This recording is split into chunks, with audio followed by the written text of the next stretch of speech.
तो बच्चों आज का जो टॉपिक होने वाला है क्लास 9th बायोलॉजी का चैप्टर है the fundamental unit of life, जिसके अंतर्गत हम लोगों ने पिछले टॉपिक पढ़ा था ओस्मोसिस, उसके पहले डिफ्यूजन पढ़ा था और हम लोगों ने सेल मेम्ब्रेन के विषय में पढ़ लिया था। आज हम लोग देखते हैं पार्ट्स ऑफ सेल के अंतर्गत सेल वाल क्या होता है। सेल वाल एक तरह से इसको हम हिंदी में कोशिका भित्ति कहते हैं। यह खास तौर पर प्लांट में पाया जाता है।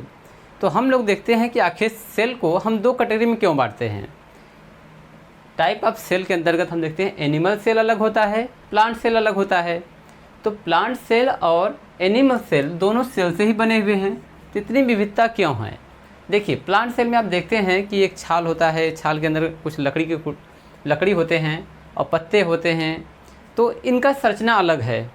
एनिमल में जस्ट इसका अपोजिट है, यानी जानवरों के अंदर जो सेल्स पाए जाते हैं वो फ्लेक्सिबल होते हैं, लचीले होते हैं, इनका फंक्शन अलग है। तो यहाँ पर प्लांट सेल और एनिमल सेल को हम अलग अलग डिवाइड करके पढ़ते हैं। तो आज का जो टॉपिक होने वाला है सेल वाल। देखिए बच्चों यहाँ पर एनिमल सेल है। इस एनिमल सेल के आउटर साइड में एक मेम्ब्रेन है जिसको हम प्लाज्मा मेम्ब्रेन कहते हैं। प्लाज्मा मेम्ब्रेन या सेल मेम्ब्रेन, इसका एक और नाम है सेल मेम्ब्रेन। परंतु यहाँ पर जब प्लांट सेल में आते हैं तो जो बाहर की जो लेयर है यह दो है, एक लेयर बाहर है, एक अंदर की तरफ है। जो बाहर की लेयर है उसे हम कहेंगे सेल वाल। Cell wall. जो इसके अंदर की लेयर है ये है सेल मेम्ब्रेन। Cell membrane. तो इसका मतलब ये हुआ कि जो सेल मेम्ब्रेन है वह दोनों में पाया जाता है, एनिमल सेल में और प्लांट सेल में। परंतु सेल वाल केवल प्लांट में पाया जाता है और आउटसाइड पर होता है, यानी बाहर की तरफ होता है और यह प्रोटेक्शन प्रदान करता है। तो हम लोग देखते हैं कि आखिर सेल वाल की क्या फंक्शन है, क्या कैरेक्टरिस्टिक हैं, इसको हम ध्यान से देखते हैं। तो पहले आता है सेल वाल।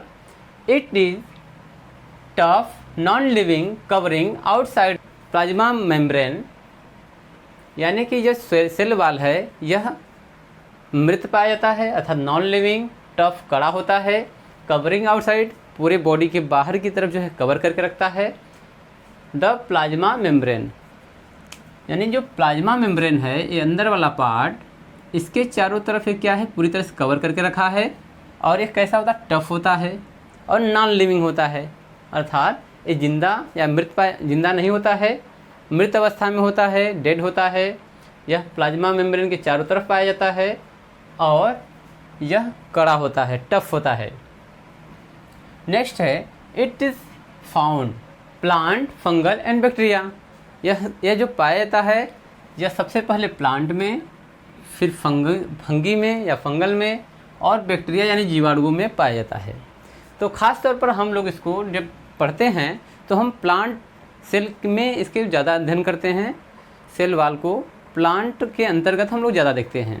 तो जहाँ पर भी आपको आएगा कि हाँ सेल वाल कहाँ पाया जाता है तो आप प्लांट का नाम ज़्यादा लेंगे। हाँ इनमें भी पाया जाता है, परंतु जो हमारा टॉपिक है सेल वाल हम इस पर ज़्यादा फोकस करेंगे। नेक्स्ट है देखते हैं present in plant cell only. तो यह कहाँ पाया जाता है, केवल यह पौधों में पाया जाता है। सेल वाल कहाँ पाया जाता है, पौधों में। यह पौधे हैं यानी पौधे का सेल है, इसके आउटसाइड पे ही पाया जाएगा। ठीक है। नेक्स्ट है डिटरमाइंस शेप ऑफ सेल। तो यह क्या करता है, यह किसी भी कोशिका का शेप प्रदान करता है, अर्थात इसका एक आकार देता है। जो सेल वाल होता है वह सेल के बाहर होता है, आउटसाइड पर होता है और एक निश्चित आकार देने का प्रयास करता है। किसी भी सेल को प्लांट सेल के अंदर जो पाए जाते हैं इनमें यह निश्चित आकार प्रदान करता है, यानी कि आकृति देता है या शेप देता है। Protect the contents of cell. यह क्या करता है, यह सेल के अंदर जितने भी ऑर्गेनेल्स हैं, जितने भी पार्ट्स हैं उनकी सुरक्षा करता है।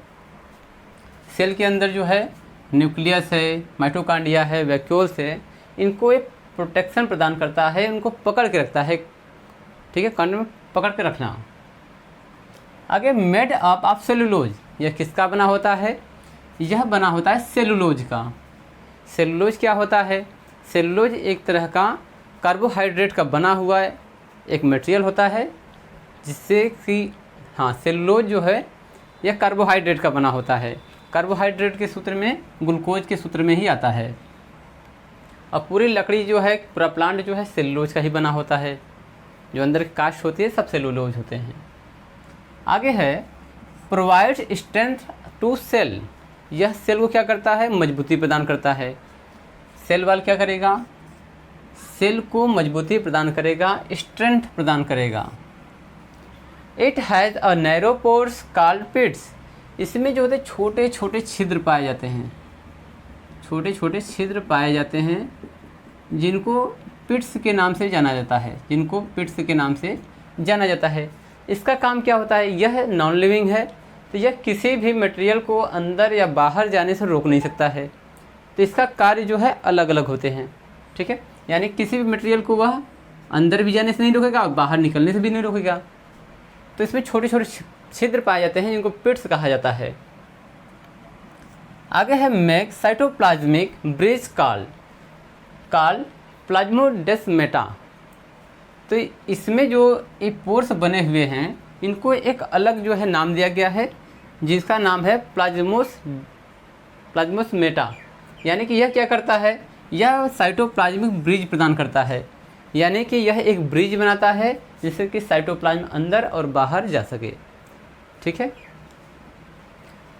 अब इसके बाद हम लोगों ने पिछले टॉपिक में जो पढ़ा था ऑस्मोसिस, तो उसमें हमने कुछ बातों पर गौर किए थे हम लोग। कौन कौन सी बातें थीं उस पर देख लेते हैं। तो पहला है एंडोप्लाज्मिक और दूसरा है एक्सोप्लाज्मिक। अब एंडोप्लाज्मिक और एक्सोप्लाज्मिक होता क्या है, चलिए देखते हैं।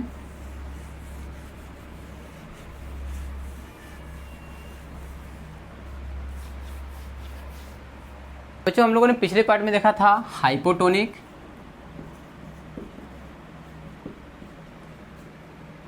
आइसोटोनिक और हाइपरटोनिक। तो यहाँ पर दो बातें थी, एक सोल्यूट था एक सॉल्वेंट था। सोल्यूट और सॉल्वेंट, इन्हीं पर पूरा हाइपोटोनिक, आइसोटोनिक और हाइपरटोनिक डिपेंड करता है। जब देखिए सॉल्वेंट अगर ज़्यादा हो, सोल्यूट से सॉल्वेंट ज़्यादा हो तो उसे हम हाइपोटोनिक कहेंगे। यदि सोल्यूट और सॉल्वेंट जो है लगभग बराबर हों तो उसे हम आइसोटोनिक कहेंगे। जब सॉल्यूट बड़ा हो, सॉल्वेंट से ज़्यादा हो तो उसे हम हाइपरटोनिक कहेंगे। तो हम लोगों ने देखा था कि हाइपोटोनिक के अंतर्गत जो सेल वाल होती हैं, जो प्लांट सेल हैं मान लीजिए, इसमें वैक्यूल्स हैं। तो जब हाइपोटोनिक होगा तो इसमें बाहर से जो जल है H2O ऑस्मोसिस के अंतर्गत अंदर एंटर करेगा। जब एंटर करता है तो यह क्या करता है, पूरी तरह से फूल जाता है।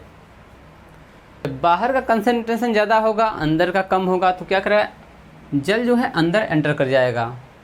परंतु जब बाहर का कंसंट्रेशन कम होगा और वैक्यूल्स के अंदर कंसंट्रेशन ज़्यादा होगा तो यहाँ साइटोप्लाज्म में क्या करेंगे, बाहर निकलेंगे। और ऐसे कंडीशन में हम कहते हैं हाइपरटोनिक। हाइपोटोनिक में क्या होता है कि इसमें एक अध्ययन करना पड़ता है प्लाज्मोलाइसिस। प्लाज्मोलाइसिस आप लोगों ने पिछले टॉपिक में देखा था कि प्लाज्मोलाइसिस के अंतर्गत जब बाहर की तरफ H2O निकलता है तो यह कोशिकाएं पिचक जाती हैं। इसको हम प्लाज्मोलाइसिस के नाम से जानते हैं। अब आगे देखते हैं कि इनमें डिफरेंस क्या है। ठीक है, तो डिफरेंस में हम लोग देख लेते हैं कि इधर सेल वाल है, इधर सेल मेम्ब्रेन है। सेल मेम्ब्रेन को हम प्लाज्मा मेम्ब्रेन के नाम से भी जानते हैं, तो लिख लीजिए प्लाज्मा मेम्ब्रेन। ठीक है, इसमें पहला देखते हैं में occurs in the plant cell. यह केवल प्लांट सेल में पाया जाता है। सेल मेम्ब्रेन में क्या होता है, found in both plant and animal. जो सेल मेम्ब्रेन है यह प्लांटों में यानी पेड़ पौधों में और एनिमल्स के सेल में, दोनों में पाए जाते हैं। दूसरा है लाइज आउटसाइड द सेल। यह सेल वाल जो होता है यह प्लांट सेल में बाहर की तरफ पाया जाता है, जबकि सेल मेम्ब्रेन जो होता है तो वह lies outside of the cell in animal. Animal के सेल में तो बाहर होता है, परंतु किसी भी प्लांट के अंदर यह सेल वाल के अंदर पाया जाता है। ठीक है, तीसरा है सेल वॉल जो होता है नॉन लिविंग होता है और सेल मेम्ब्रेन लिविंग होता है, यानी ये जीवित है और यह जीवित नहीं है। रिगिड, यह कड़ा होता है यानी कि कठोर होता है, जबकि सेल मेम्ब्रेन फ्लेक्सिबल होता है, लचीला होता है। हम लोगों ने पिछले टॉपिक में देखा है कि सेल मेम्ब्रेन जो होता है काफ़ी लचीला होता है, वह अपना शेप थोड़ा अलग भी कर सकता है।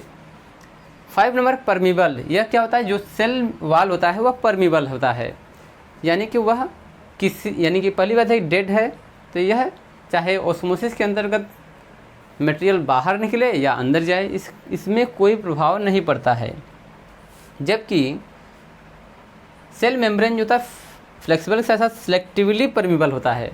सिलेक्टिव परमीबल का मतलब होता है कि यह कुछ पदार्थों को बाहर जाने देगा और कुछ पदार्थों को अंदर जाने देगा, जो सिलेक्टिव होंगे, जो आवश्यक होंगे, अन्यथा बाकी को क्या करेगा, न तो अंदर आने देगा न तो बाहर जाने देगा। आगे है कंपोज ऑफ द सेलुलोज, जो सेल वॉल होता है वह सेलुलोज से बना होता है। सेलुलोज जो है एक कार्बोहाइड्रेट का बना होता है, जबकि यहाँ पर जो सेल मेम्ब्रेन होता है वह compose of the lipids and protein, वह लिपिड्स का और प्रोटीन का बना होता है। अगर डिटेल में आपको जानना है तो पिछले टॉपिक में आप देख सकते हैं। आगे फंक्शन देखते हैं। सेल वॉल क्या करता है, प्रोटेक्शन देता है, किसी भी सेल को डैमेज होने से बचाने के लिए यह प्रोटेक्शन का कार्य करता है। और दूसरा इसका काम होता है स्ट्रेंथ, और इसको मजबूती प्रदान करता है। जबकि सेल मेम्ब्रेन का जो वर्क होता है hold inner contents of the cell, जो सेल मेम्ब्रेन होता है किसी भी सेल के अंदर पाए जाने वाले सभी कंटेंट को क्या करता है, पकड़ के रखता है, सभी जितने भी ऑर्गेनिल्स हैं उनको पकड़ के रखेगा। सेकेंड वर्क इसका होता है control passage of the materials, जो सेल मेम्ब्रेन है वह सभी मटेरियल्स को जाने आने के लिए या कंट्रोल मात्रा में या फिर नियंत्रित मात्रा में मटेरियल्स को जाने आने के लिए पैसेज या रास्ता प्रदान करता है। तो यहाँ पर हम लोगों ने सेल वॉल देखा और सेल वॉल के साथ साथ सेल मेम्ब्रेन और सेल वॉल के बीच में हम लोगों ने डिफरेंस भी देखा है। और इसके बाद जो पार्ट आएगा वो आएगा न्यूक्लियस का। धन्यवाद।